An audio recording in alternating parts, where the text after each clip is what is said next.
Yan na yung ating nakuha. Lahat mga ka-idol na kangkong.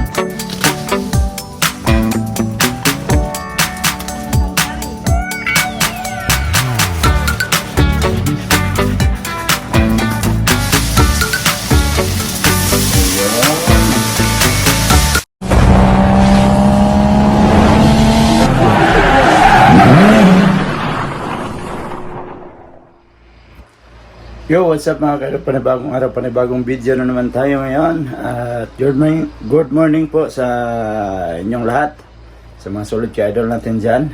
At for today's video mga ka-idol, kuha tayo ng isang maliit na planggana dito. Tapos dadalhin natin sa labas kasi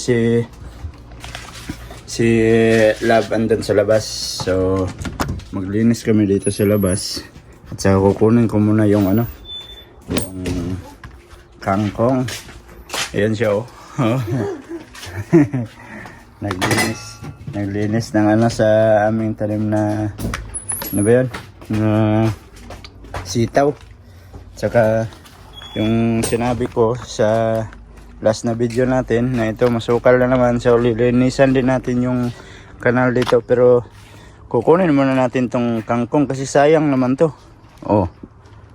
So, yan. Habang si Love dyan naglilinis, yan nilinisan niya. Kasi, na daw, yung mataas na daw yung damo. Saka, ang bulaklak ng siligreen, ang dami, Tapos yan po, Nung umulan kasi, nasira yung niya, bulaklak. Pero, bakit nagkulay siya, parang nalanta yung bulak niya, pero palabas na yung niya, yung bunga. Ang malunggay na kinunan wala na. Lalab, kulang sa tubig nag siya sa init. Hindi na diligan kahapon. Mamaya na kukunin ko muna tong kangkong. Yan, kunin natin to para magulay. Kalbuhan na natin.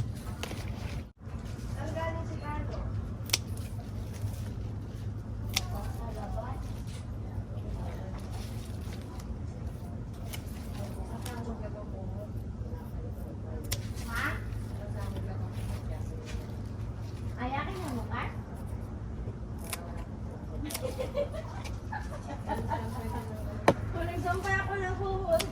Kahapon kasi walang masampay yan kasi hirap ko naglobo.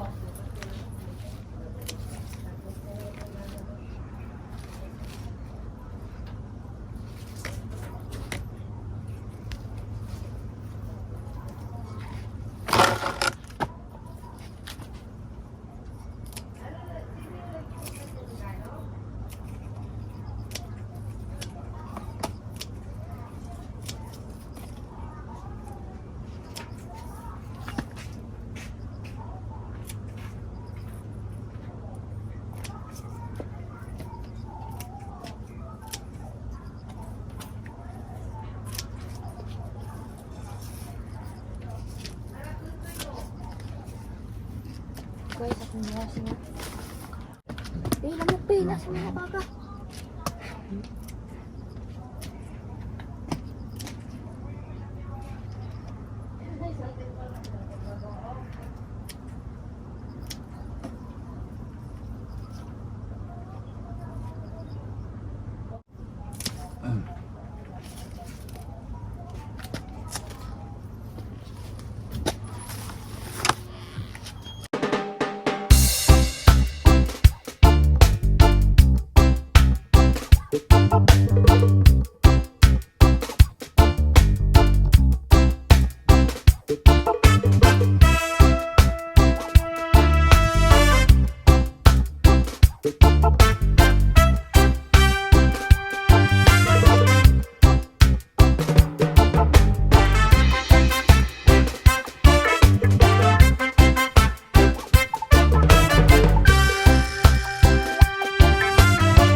Yan na yung ating nakuha. Lahat mga ka-idol na kangkong. So isang ulaman na yan So, prito isda. Tapos, ilagay natin sa kangkong. Masarap yan. Siguro mamaya, lulutuin natin to para makakain natin. So, yan. Kalbo na. Wala nang natira. So, maglinis muna tayo dito. Linisan natin to para hindi mag-stuck yung mga lamok. Tsaka ito, bubunutin ko na to kasi nalanta na siya. Wala na yung mga kamatis natin. Tsaka doon sa likod. Tsaka sa likod, linisan din natin yun. Yan mga kaidol. At umpisa na natin linisan to dito. Para hindi kakapal yung damo dito. Kasi pag maraming damo dito, i-stackan ng mga lamok. So, tara.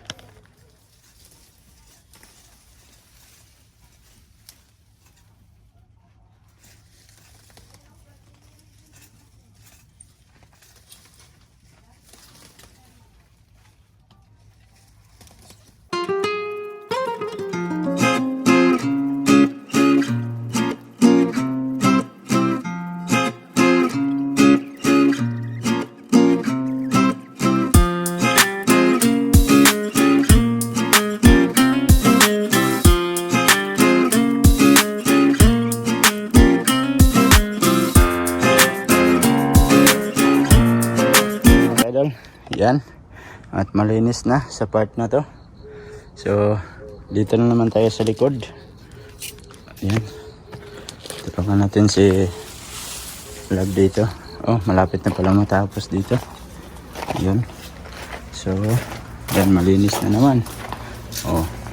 Tapos, itong kamatis na to, bubunutin natin yan. Para, maliwalas na. Yan.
Right, at tapos na tayo dito. So malinis na yan.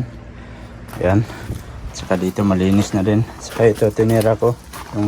Kasi may bunga pa siya. Yung kamatis, sayang. Ayun, sa loob may bunga din. Tapos dito binunot ko na din. Tapos tinira ko yung isa. Baka maglago pa siya. Yan o. Saka dito binunot ko na din yung mga kamatis natin. So ayan. Itong sitaw, pabom pa lang ng bunga to kasi huli to na tanim eh. Kaya ganyan, konti-konti lang yung bunga niya. Tapos dito banda, yung mga puno dito, unang tanim yan. Tapos yung dito banda, ito yung huli. Tapos ginapangan ng alugbate. Oh. Diba? Saan ka makikitang sitaw na may alugbate? Oh. Ayan oh, alugbate. Siya, umakyat na yan dyan. Alugbate. Oh. Yan, diniligan na din ni Love pati yung aming mga halaman kasi yung aming halaman nung wala kami dito, ayan o, nalanta. Pero hala, Love may nag-green siya no, Basta madiligan yan o, bumalik yung ano niya. Ito nag-ulan kasi mana. Ayan, malinis na. Alright, magprito tayo ng isda, 2 peraso para ilakot natin sa kangkong. Yan si Love, hinihimay niya yung kangkong. So magprito tayo ng isda.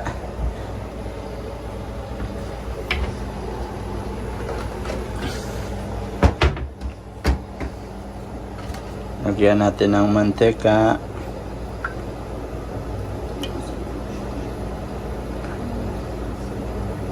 Yun. Ubos na natin. Wala namang laman. Oh.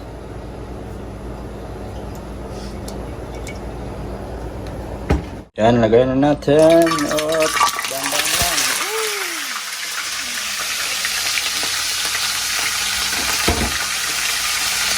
Grabe yung talsik ng mantika. Oh. Ito. Yan, orong natin. Yan. At siyempre takpan natin para hindi magtalsik. Oh, yan, ganyan lang. Huwag na natin takpan ng maigi. Yan, kunin natin tong ating niluto na itong isda. Yan, baliktad na yan kanina, hindi lang binidyohan. Yan, sarap ng pagkaluto ng isda. Oh. Wow.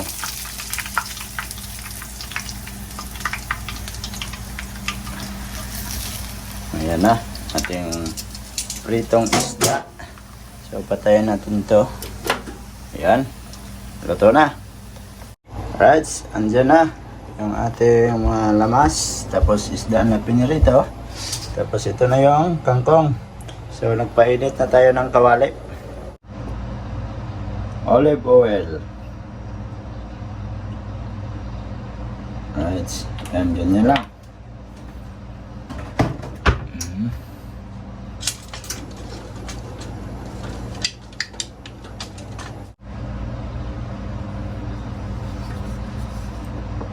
Manlalagay. Ayan. Pag-isa lang muna tayo ng lamas.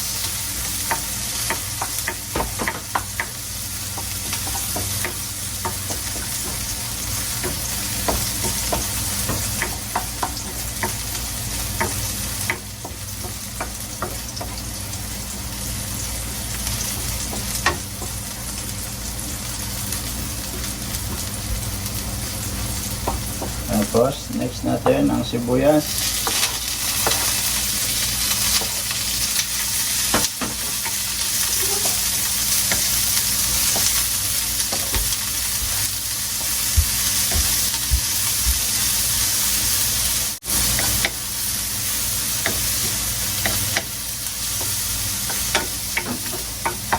Siyempre, next natin, kamatis.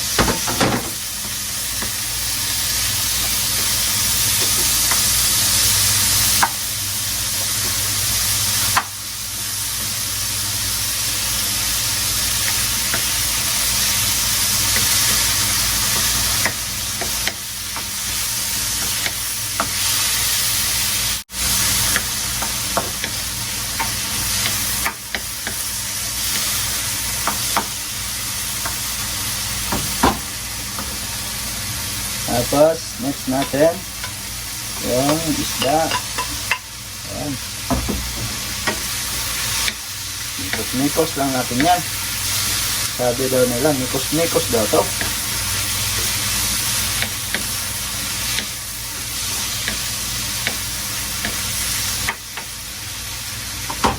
Patalagyan natin ang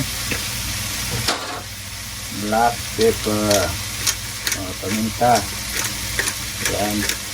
Dami natin paminta para masarap.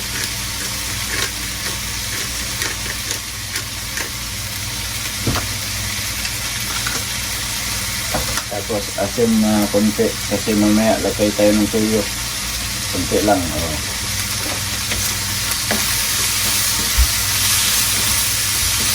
Yan.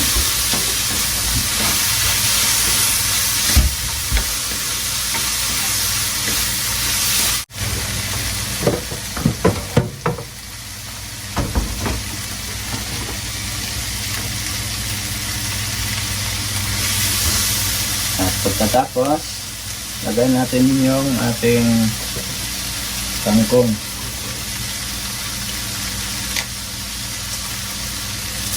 Ayan.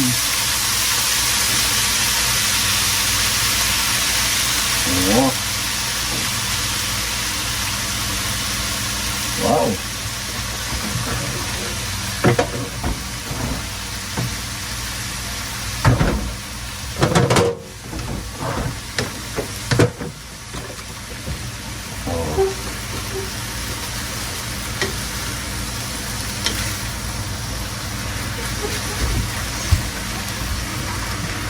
Kailangan haluin natin para hindi masunog yung nasa ilalim na. Yan.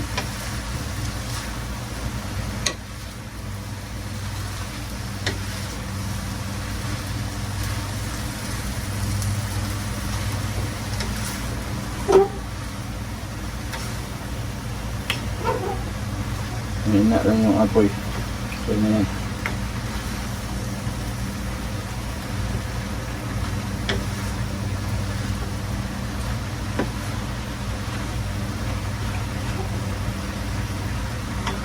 Alright.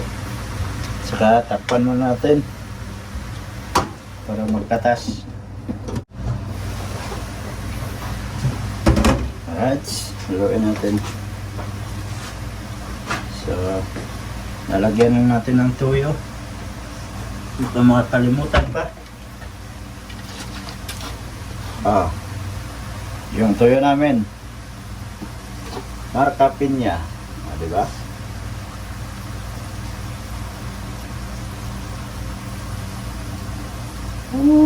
Oops.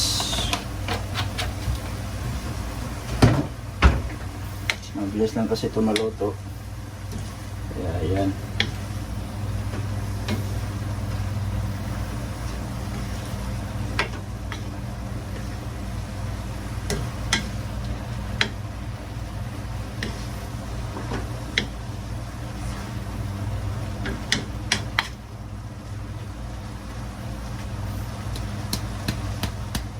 Right mga idol, at tapos na tayo magluto. Yan ang ating adobong kangkong. Sarap, tapos malinis na yan dyan. Tapos tinira ko yung blender kasi sabi nila siya na lang daw maglinis nun. Yan, malinis na pati yung ating lutuan. So, yan, kakain na kami mga idol. So, medyo mahaba na tong video natin. At dito ko na lang muna tatapusin yung ating video. Hindi ko na kayo isama sa aming pagkain. Baka matakam kayo sa aming pagkain kasi may pinaritong isda pa dyan. Tapos may tira pang adobo. So yan. Salamat at nakaabot na naman kayo sa dulo ng ating video. Mga solid ka-idol natin dyan. At sa mga bagong pasok dyan, please like and share. And don't forget to subscribe Jid Minder TV. Hanggang dito na lang mga ka-idol. Mag-ingat kayo palagi. I love you all. God bless you all. Bye-bye.